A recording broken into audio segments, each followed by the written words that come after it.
ভিত্তিতে ও আমলের ভিত্তিতে দুনিয়ার জীবনে যে যত বেশি আমল করবে তারা খুব সহজেই এই সেতু পার হয়ে যাবে। মুমিন ব্যক্তিরা এই সেতু আলোর গতিতে পার হয়ে যাবে। আবার কিছু মুমিন ব্যক্তিকে ফেরেশতা এসে নিজ হাতে সাহায্য করে পার করে নিয়ে যাবে।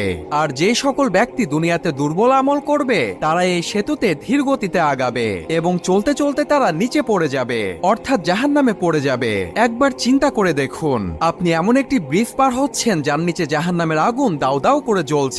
এই দৃশ্যটা কতটা ভয়ঙ্কর হতে পারে।